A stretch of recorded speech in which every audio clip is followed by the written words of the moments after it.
Yo la team Ralbol, j'espère que vous allez bien. Aujourd'hui, il n'y aura pas de rigolade ni de déconnade parce que je reçois un invité qu'on appellera Thomas. Il travaille à la prison de Fresnes et il vit un enfer.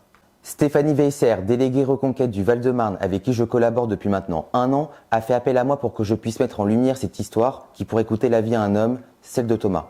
Donc merci Stéphanie pour ta confiance. Il est maintenant temps d'accueillir notre invité. Je vous demande un tonnerre d'applaudissements pour Thomas. Comment tu vas? Ouais, bon bah installe-toi. On va élucider cette affaire.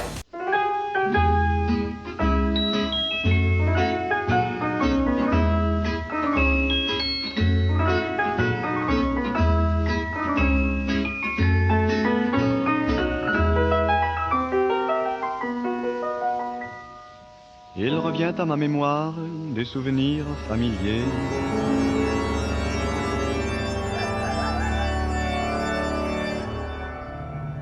C'est la sale race, bande de bâtards, on fait bien vos trous de balle. On a des discours de malfrats, des fartasses de coups. Batté comme tout le monde, tu te couches à chaque fois qu'un coup. Par ton pire ennemi se trouve peut-être juste au bout du cou. Noir fauteur de hall, tellement sale qu'on sait même plus où ça.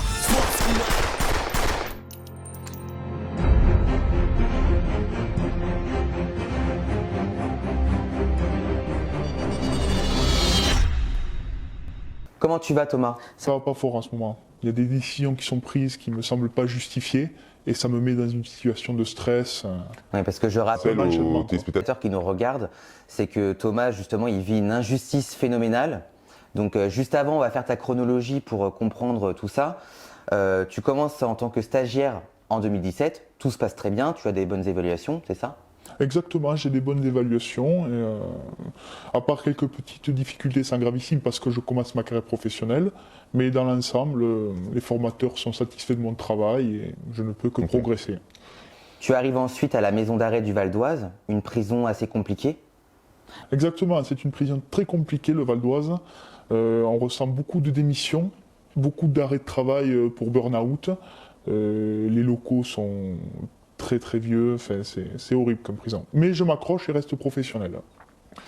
Donc tu reçois aussi encore là de bonnes évaluations, mais c'est en mars 2019 que les choses commencent à sombrer quand tu croises le chemin justement de ton collègue Wad qui justement te fera des insultes, des premières menaces et qui t'enverra à l'hôpital suite à une agression.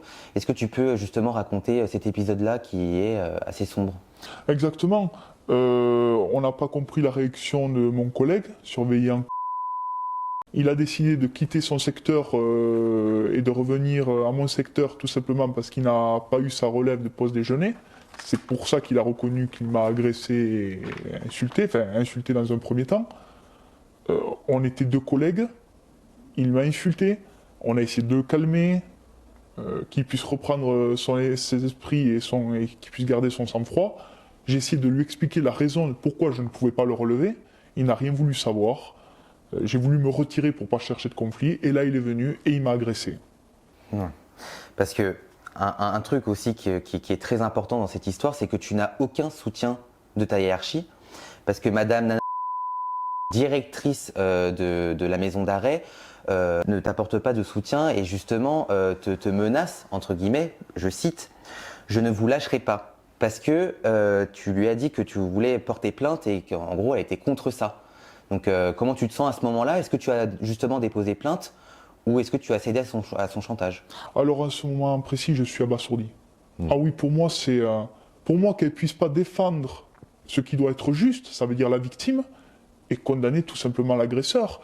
Elle veut que je change, elle souhaite que je change d'équipe, qui pour moi c'est quand même, elle donne raison à l'agresseur. Moi, je ne cherche pas à porter de tort à l'administration. J'ai décidé, pour me couvrir, de porter plainte contre l'agresseur, contre le surveillant qu'on a. Et pour moi, je suis choqué de sa réaction. Je n'ai aucun soutien de sa part. Donc, il y a de quoi justement démoraliser et de pousser à la démission. Il y en a plein justement qui démissionnent, comme tu l'expliquais à la maison d'arrêt du Val d'Oise où il y a plein de démissions.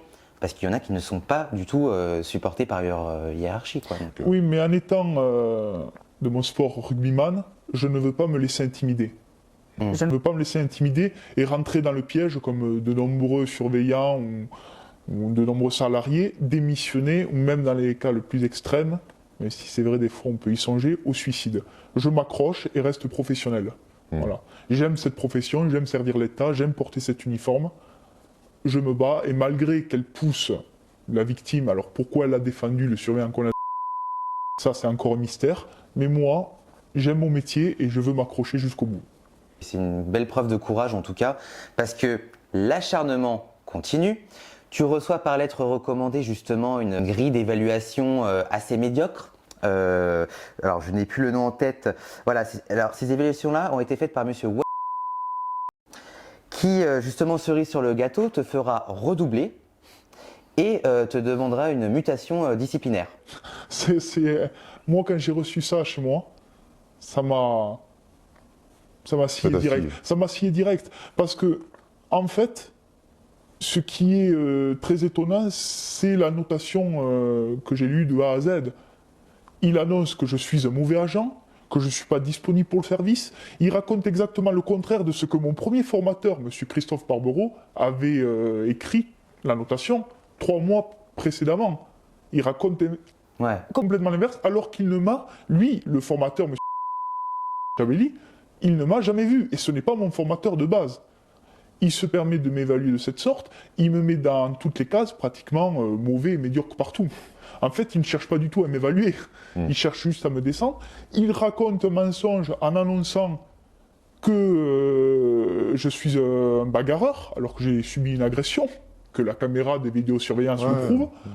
Il décide, enfin avec la direction, de me faire redoubler et de me muter disciplinairement. Donc il pourra m'amener une mauvaise réputation envers les collègues dans l'établissement où je vais atterrir. Et c'est pour moi, quand je reçois ça, je suis... mais ça se comprend parce que justement, on va reparler de cette fameuse directrice, Madame Nan... parce que elle, en fait, elle te convoque chez un psychiatre. Non mais histoire de fou, hein. Chez un psychiatre de l'administration, et coup de massue, tu apprends que Madame titularise ton agresseur. Et tandis que toi, tu es toujours en statut de stagiaire. Donc, c'est quoi cette histoire? En fait, ce qui s'est passé, c'est au tribunal de Paris. Il y a une convocation, Madame convoque chez un psychiatre. Je m'y présente, et là, il a une autre version. La version qu'il a, c'est je suis un agent violent, j'ai porté des coups et j'ai besoin d'obtenir des soins. Moi, heureusement que vu à la plainte que j'ai déposée, je me suis couvert et je lui ai annoncé la véritable version de tout ce que j'avais subi. Pourquoi elle a été racontée tout ça à ce psychiatre? Du coup, la commission de réforme ministérielle a statué et a dit que non, j'étais bien victime et que l'agresseur en question, qu'il avait été titularisé dans la foulée, c'est-à-dire 3 mois, 4 mois après, et qu'il était resté en place à la prison de la Santé. Pendant que toi, tu restes stagiaire Mais pendant que moi, si je peux me permettre l'inversion des valeurs, je reste stagiaire. Depuis, là on arrive à fin 2019, depuis 2020, depuis que je suis stagiaire depuis 2018, je suis toujours stagiaire et je dois muter disciplinairement dans un autre établissement pour bagarre et pour incompétence professionnelle. Le monde à l'envers, parce que en plus de ne pas avoir justement de soutien de la part de ta hiérarchie, tu reçois de nouvelles évaluations défavorables et tu subis une mutation, et cette fois-ci tu te trouves dans la légendaire prison de Fresnes. Donc, mais avant de justement de parler de la prison de Fresnes, parce qu'on en parlera à la fin, je pense qu'il y aura du croustillant. Mais avant de parler de ça, comment ça s'est passé ton intégration à la prison de Fresnes? C'était très difficile. La prison de Fresnes, elle est en soi une des prisons de France les plus difficiles. Elle est compliquée par rapport aux locaux, c'est une prison très très ancienne. Le personnel qui y travaille. Est-ce qu'il y a de l'insalubrité, comment sont l'état des cellules en tout cas, la prison, c'est comment là-dedans? Ah, très très vieux, c'est une prison qui a au moins, je crois, 200 ans si je dis pas de bêtises. dans les 1800-1900, avec plus de 100 ans. C'est une prison... il manque des pommes de douche, c'est pas du tout climatisé, enfin, c'est extrêmement difficile pour les personnes. Du coup, ça doit créer un conflit entre les détenus. Parce Exactement. Que s'il y en a qui n'ont pas de pommes de douche et qu'il y a 8 détenus qui doivent prendre leur douche, est-ce qu'il y a de la violence justement par rapport à ça? Un exemple. Pour prendre cet exemple-là, de l'insalubrité des douches par exemple, des locaux, il y a des tensions entre les détenus et les surveillants. La surpopulation carcérale, en fait, c'est plein de petits exemples comme ça.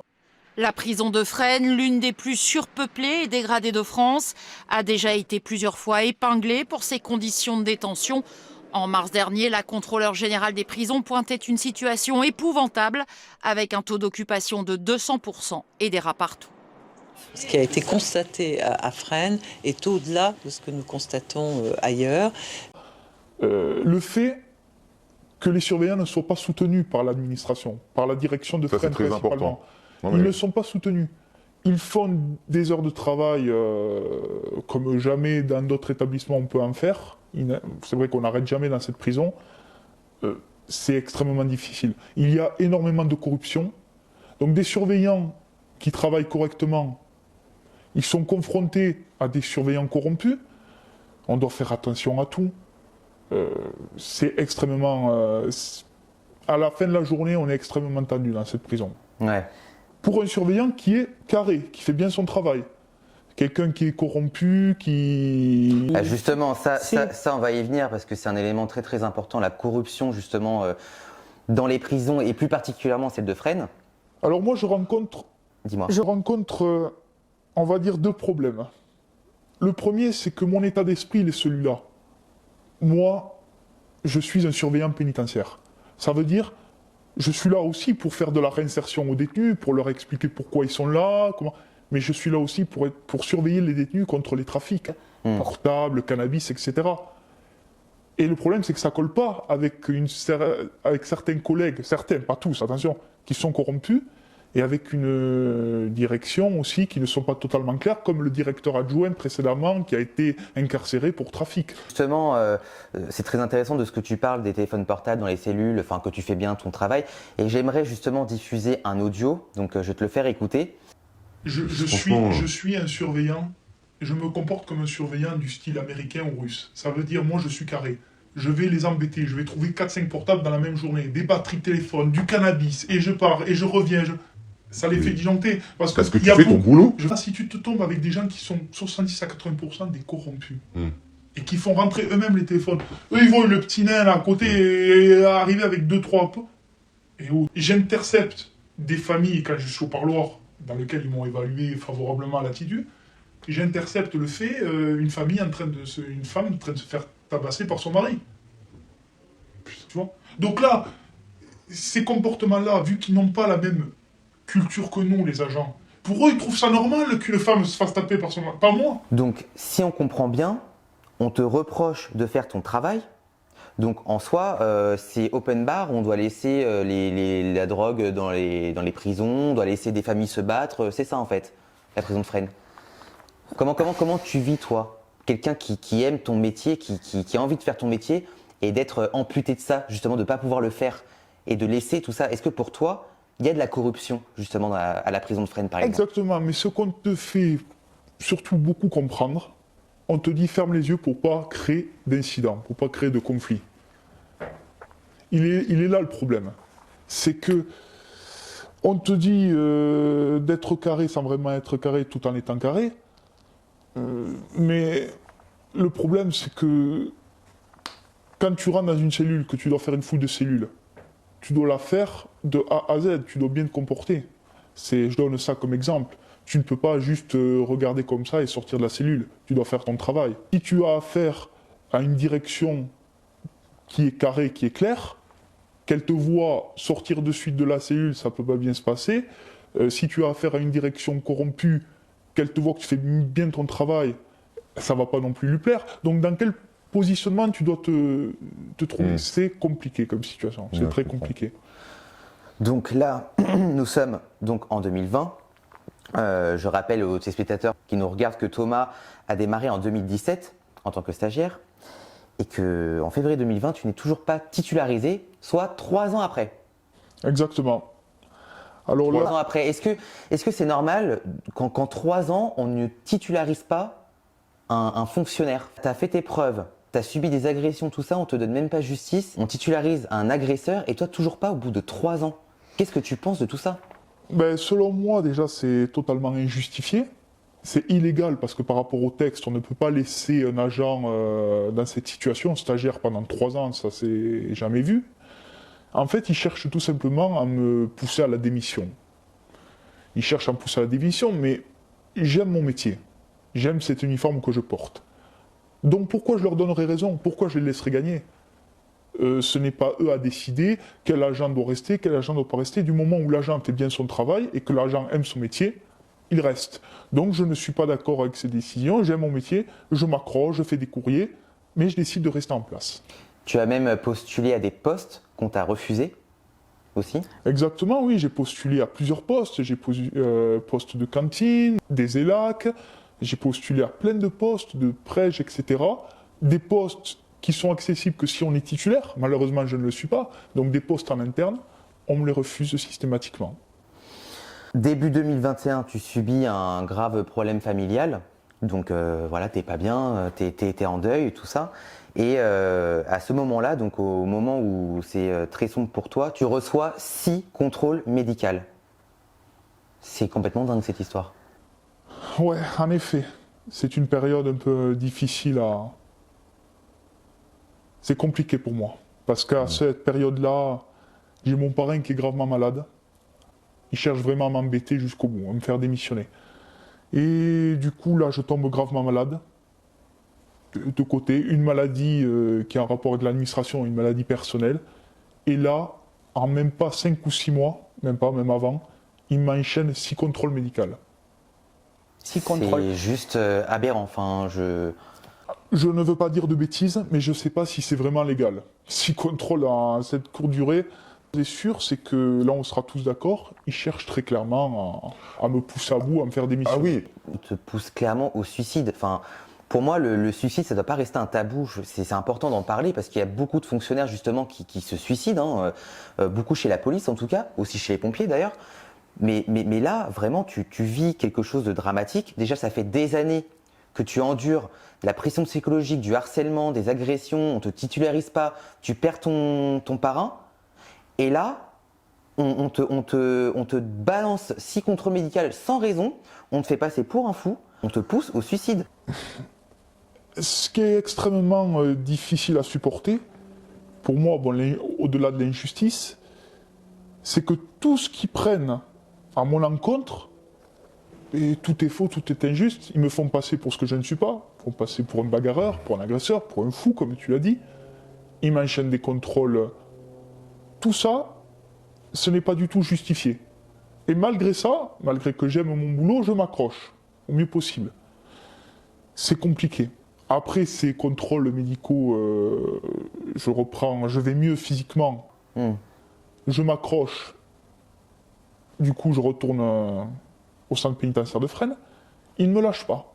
Ils me font un autre contrôle qui approuve la réintégration. Donc le 7e On peut dire 6,5, 7e, en fait c'est un contrôle de l'administration en interne pour savoir si je suis vraiment apte à reprendre. Je voulais rebondir sur un truc parce que juste avant ce tournage-là qu'on est en train de faire, cet entretien, on s'est déjà rencontré une première fois justement pour que j'apprenne à te connaître et connaître ton histoire. Et tu m'avais dit en off une phrase que je vais citer. Alors justement ça concerne le directeur de la prison qui dit, je cite, « Par rapport à l'histoire du karting dans la prison de Fresnes, oui, il y a eu une erreur d'appréciation. Mais en revanche, pour toi, il n'y a pas d'erreur ?» Il y a vraiment une erreur, oui. Une erreur. Non, mais ce qui est quand même surprenant, c'est le directeur de Fresnes qui annonce une erreur d'appréciation par rapport au karting. Lui, il estime qu'il y a une erreur.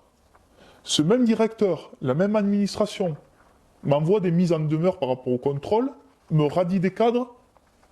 Pour lui, selon lui, là, moi, je n'ai pas le droit de commettre d'erreur. Je dois être radié de suite. Mais je ne parle pas que pour mon affaire.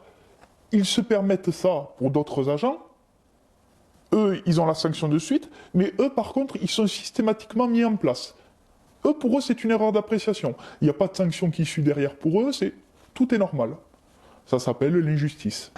L'histoire du karting, enfin, je pense que ça, c'est un truc qui a marqué vraiment tous les Français. Une prison, on fait du karting. Enfin, pour moi, c'est même plus une prison, c'est un centre aéré. Du tir à la corde, des épreuves d'agilité et même du karting organisé dans la cour de la prison de Fresnes.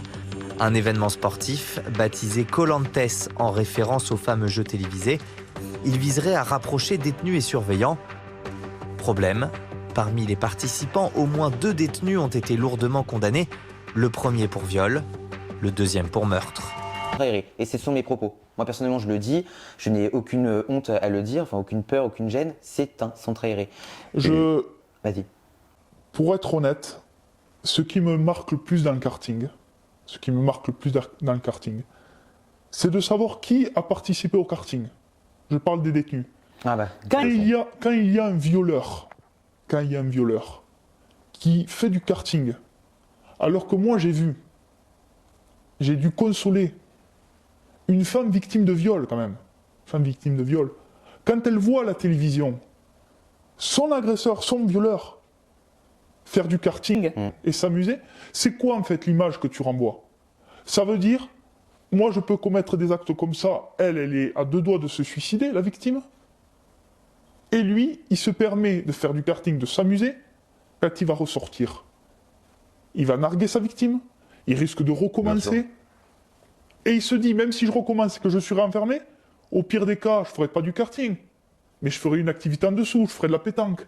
Alors je dis pas, je rigole, mais ouais, c'est triste. C'est triste. Je dis pas qu'il faut être non plus à l'extrême, les laisser dans un 3 mètres carrés, ne plus leur parler, mais ce qu'on peut faire comme... Ça dépend qui. Ce qu'on pourrait faire à des violeurs pour les réinsérer, ça veut dire leur faire comprendre l'erreur qu'ils ont pu commettre pour pas qu'ils puissent faire plus de réinsertion, les accompagner plus.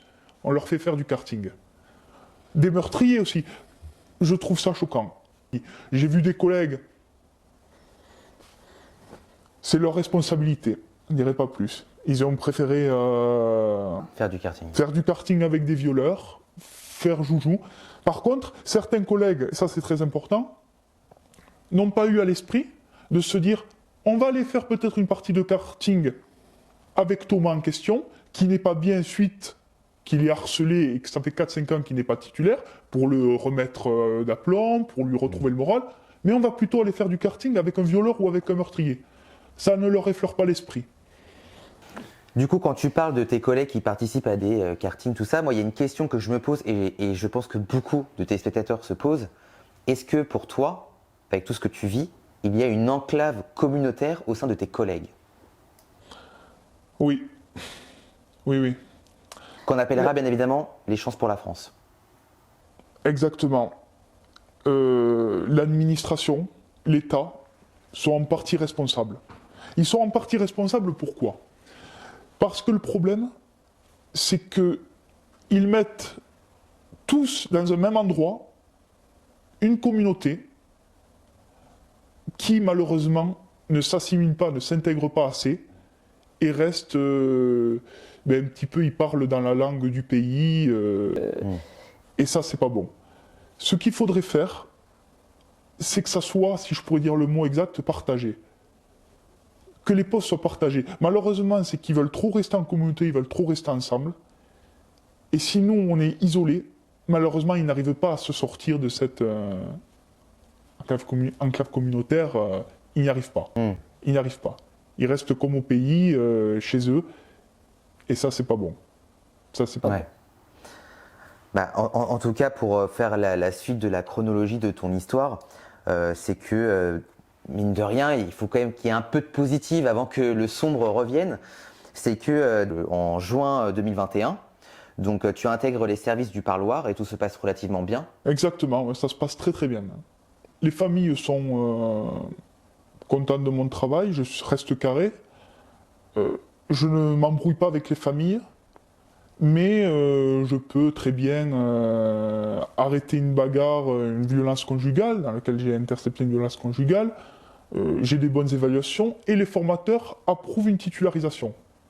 Ah, donc déjà, oui, c'est un peu de positif là-dedans. à ce moment-là? Ça dure pas longtemps. En fait, je me demande s'il n'y a pas un petit peu, si je peux me permettre, d'hypocrisie. Car dans les évaluations, il y a la titularisation, donc je suis content, je suis sur une bonne dynamique, puisque moi j'ai l'intention de passer le concours des ERIS, équipe régionale d'intervention de sécurité, il faut être titulaire, donc je suis normalement titularisé. Le problème, c'est que les formateurs me titularisent, mais l'administration pénitentiaire ne me titularise pas. Ça veut dire que je n'ai pas les échelons.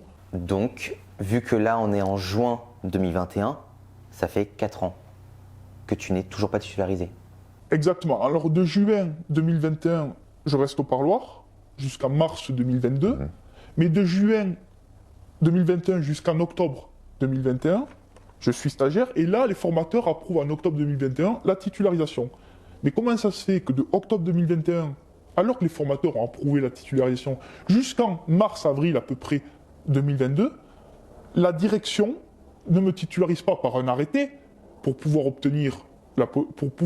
obtenir les échelons et avoir la possibilité de passer les concours internes. Tu reçois un nouveau contrôle médical. Ton docteur dit que c'est du harcèlement, ce que tu es en train de vivre, même ton docteur. Exactement, oui. Juste après mon arrêt de travail, avant ça, je suis allé voir les formateurs. J'ai pris les devants. Je suis allé les voir pour leur demander comment se passait ma titularisation pour pouvoir passer le concours interne. Les formateurs m'ont rétorqué, mot pour mot, tu es bien de la 195e promotion de 2017, ça tombe bien, la 206e promotion vient d'être titularisée. Je les regarde, alors ils disent ça en rigolant, et ils me disent « bon courage pour les ERIS ». Regarde, ma carrière est bloquée, moi j'ai des motivations. Est-ce que pour les ERIS, tu peux préciser aux spectateurs, qu'est-ce que veut dire ERIS? Équipe régionale d'intervention de sécurité. C'est une unité qui s'occupe de maintenir l'ordre et de faire des transferts de détenus dangereux et de maintenir l'ordre, mutinerie, etc. Dans les prisons. Ils me rétorquent ça et ils me disent bonne journée en rigolant et bon courage pour les ERIS. Moi je leur dis ça va pas du tout, ma carrière professionnelle elle est bloquée. C'est clairement du harcèlement. Donc, tu déposes plainte, tu fais appel à une avocate qui justement contactera ton administration sans réponse. Et tu reçois par la même occasion une mise en demeure de reprendre tes fonctions suivie d'une radiation. Non mais alors là, vraiment, là on bascule dans une autre dimension, une radiation. Alors je vais évoquer un peu avant la radiation en quelques phrases. Il y a eu quand même, j'ai fait beaucoup d'efforts avant d'aller jusqu'à l'avocat. Les téléspectateurs regardent bien, c'est un truc de fou ce qui se passe. J'ai déjà déposé une main courante. Je me suis déplacé pour une main courante. L'officier de police a appelé le syndicat, M. Cédric, pour en savoir plus. Monsieur lui a répondu, je vais me renseigner. On me refait un autre contrôle médical. Juste après... Le 8e. Ouais, c'est ça. Juste après le dépôt de la main courante. On me met une mise en demeure en me disant que je dois absolument reprendre mes fonctions alors que l'administration connaît les raisons. Bon. Je vais déposer plainte et retrouver l'officier de Paris 14e qui m'avait déposé la main courante. Elle réappelle une deuxième fois le syndicat qui n'a toujours pas de nouvelles. C'est quand même surprenant. Là, je décide de prendre vraiment un avocat. Un avocat écrit à l'administration. L'administration tape en touche à mon avocat. Il laisse un trou de 3 ans, entre 2020 et 2023, sans apporter plus de précision. Il raconte qu'il y a eu un conflit alors que j'ai été agressé. Donc ils reprennent l'inverse de la commission de réforme ministérielle, de ce que j'ai eu avant. Et là, il me renvoie une mise en demeure, et là, il me radie des cadres pour abandon de poste. Enfin, il y a une cerise sur le gâteau dans cette histoire, c'est que tu as aussi obligation de quitter ton logement de fonction avant août. Ça... C'est dur, psychologiquement. Il faut être solide, là. En fait, clairement, tu encaisses, mais vraiment tout de A à Z depuis 2017. C'est de pire en pire en fonction de ta chronologie. Et là, c'est plus de revenus, t'es radié, il faut que tu quittes ton logement. Vraiment, on te pousse clairement au suicide. Là, c'est très clairement, oui. Oui, là, on me pousse au suicide. En fait, là, je suis trop gênant. Je vais expliquer pourquoi. Je suis gênant, pourquoi? Parce que je résiste déjà. Parce que je résiste dans le fait de les pousser au tribunal administratif, puisqu'il y a un avocat qui a alerté le ministère de la Justice. Sans réponse. Sans réponse. À 2 reprises. Le défenseur des droits, sans réponse. Les défenseurs des droits sans réponse. Ils me mettent des coups de pression, comme tu viens de l'évoquer, pour mon logement. Ils m'envoient par mail de quitter le logement en mai. L'autre mail, dans la foulée, c'est juin. Et maintenant, c'est août. En fait, clairement, ils essayent. Même ils se trompent dans les courriers parce qu'ils n'essayent pas. Et là, du coup, ils m'ont même augmenté le loyer, alors que moi, j'avais signé un contrat avec le loyer 2 ans précédemment, depuis 2021. Et là, ils me l'augmentent. Alors que j'avais charges comprises. Ces petits détails, augmentation du loyer, etc., c'est fait pour vous pousser au suicide. Mais d'ailleurs, une petite parenthèse concernant le logement, on va rester un peu sur ça, parce que j'ai entendu dire que justement, même tes voisins t'embêtaient, même la nuit. Enfin, c'est-à-dire que Dans ton travail, on t'embête, on te met une pression psychologique, on t'agresse, tout ça, et quand tu veux être tranquille, peinard chez toi, eh ben on arrive justement à te nuire. Est-ce que tu peux justement raconter en détail ce qui se passe quand tu es chez toi? Parce que c'est très intéressant, je pense. Alors du coup, certains collègues, et c'est là où ils sont un petit peu, certains collègues, je dis bien, malveillants, mais ils le reconnaîtront d'ailleurs, c'est qu'il y a une période, ils faisaient énormément de bruit. Ils me mettaient même des musiques de Bayonne, etc., juste pour que je sois visé moi. Il le faisait une période de juin 2021 jusqu'à à peu près juillet-août 2022. Ça n'arrêtait pas. Jusqu'à 4-5 heures du matin, c'était toute la nuit, c'était horrible. Et ils se sont calmés juste un petit peu avant la radiation. Parce qu'ils savaient que c'était fini pour moi et que j'allais sortir du cadre et que j'allais partir du logement. Là, maintenant, c'est tout. En fait, là, j'ai compris. C'était pas juste pour faire la fête entre eux. Ils ont fait ça jusqu'à présent pour me faire sortir, pour me pousser à bout, en fait du harcèlement quoi. En fait, c'est comme on l'a expliqué tout à l'heure par rapport à l'enclave communautaire, vu qu'ils sont entre eux, en fait, ils veulent juste gerter le petit vilain petit canard et puis rester entre eux en fait. C'est clairement ça, c'est que tu déranges en fait. Exactement, mais moi j'ai pas envie de leur donner raison. J'ai pas envie de leur donner raison. Parce que si tu lâches l'affaire, si tu décides, selon moi, de rentrer dans leur jeu, ils te mettent la musique forte et le lendemain tu quittes le logement ou tu quittes la profession, etc., ils ont gagné. Non. Moi j'ai envie de me battre, je le dis en toute sincérité, pour des personnes qui se suicident, pour ces personnes-là, qui lâchent l'affaire. Et moi je leur adresse un message à ces gens-là. Je t'invite à regarder la caméra. Vous ne réussirez pas. Vous ne réussirez pas. Comme pour l'affaire Lucas qui s'est passée à l'école. Comme pour de nombreux pompiers, policiers, etc. Vous ne réussirez pas, vous arrêterez au bout d'un moment. Parce que même, ça c'est aussi très important, c'est que tu as envoyé justement une lettre à la présidence de la République et tu n'as pas eu de message. C'est une des parties qui m'a le plus déçu. Ça fait environ 15 jours, j'ai alerté la présidence de la République pour dénoncer de A à Z tous les faits. Je n'ai pas eu de réponse. Ils sont peut-être sûrement en train de se renseigner de leur côté. Je sais que Monsieur le Président de la République est très sensible, comme sa dame, à tout ce qui est lié au harcèlement. Nous allons voir s'ils vont apporter leur soutien. S'ils vont apporter le soutien à Thomas. Et comprendre que Thomas est harcelé par la chance pour la France. C'est le mot à la mode. Ouais, oui.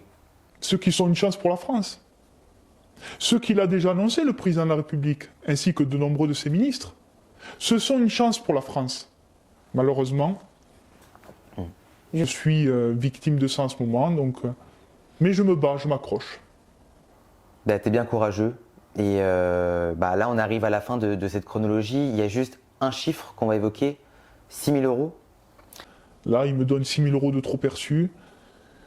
J'ai un loyer à payer, j'ai des difficultés financières, bien entendu. J'ai plus de salaire, plus un loyer à payer, 6 000 euros de trop perçus. J'aurais peut-être même pas le droit au chômage, puisque entre-temps, une loi a changé de début février qui annonce que les abandons de poste ne sont pas reconnus pour le chômage, peut-être même plus de chômage. Donc c'est une situation très compliquée en ce moment. Deux points qui n'ont pas été évoqués, si je peux me permettre, Oui, alors il n'y a pas de souci. qui sont très importants. Avant d'en arriver jusqu'à là, je me suis battu, je leur ai écrit des recommandés à la direction. Les recommandés, ils me les ont renvoyés sans les ouvrir. Il y avait écrit « Je mets la photo justement juste ici » où en fait sur le courrier on voit refus, c'est ça? Il y a écrit refus, c'est le motif du renvoi, quoi. Ils n'ont même pas cherché à comprendre, à l'ouvrir, ils l'ont renvoyé, quoi. C'est vrai que dans ce courrier, je me sens pas bien, je veux dénoncer les faits. Ils ne prennent même pas la peine de l'ouvrir, de voir. Dans ce courrier, c'est dangereux, il aurait pu y avoir un suicide, n'importe quoi. Ils ne l'ouvrent même pas. Ils me le renvoient directement. C'est-à-dire je n'ai même pas le soutien du directeur de l'administration pénitentiaire, M. Stéphane Bredin, qui n'ouvre même pas mon courrier. En tout cas, Thomas, sache que ton histoire m'a beaucoup touché et je pense qu'elle a touché aussi beaucoup de personnes qui nous regardent à travers leur écran. Franchement, tu es une personne qui est courageuse, qui a vraiment une force en toi depuis presque 5 ans où tu vis vraiment un enfer et une pression psychologique et vraiment tout mon respect, vraiment tout mon respect. Et j'espère que cette vidéo YouTube, justement, fera avancer les choses. En tout cas, moi, c'est mon souhait. Moi, voilà, à mon échelle, en tout cas. Et j'espère que d'autres personnes, comme Bruno Attal ou Mathieu Vallet, puissent justement rebondir sur ça et pouvoir donner leur avis. Mais en tout cas, merci Thomas pour cet entretien. Merci à vous, merci de m'avoir reçu. Et c'est vrai que c'est une épreuve très compliquée. Je m'accroche, pas simple. Et c'est vrai que tu as absolument raison, avoir tenu 5 ans dans ces conditions-là, comme j'ai pu, c'est très très difficile. Et est-ce que cet entretien t'a fait du bien, au moins? De pouvoir parler avec quelqu'un qui te comprend, de pouvoir vider ton sac? Bien sûr, m'exprimer, ça c'est très important. Mais c'est un petit peu le message que j'ai voulu faire passer durant aussi toutes ces années. C'est la liberté d'expression, c'est de pouvoir s'exprimer. Là, je trouve le bon moment pour le faire aussi. C'est peut-être un peu ça qui leur déplaît. Mais comme j'ai dit aussi tout à l'heure, je ne lâcherai pas l'affaire. Je me battrai aussi pour ceux qui sont victimes de suicide jusqu'au bout. Voilà. C'est un beau message, en tout cas, Thomas.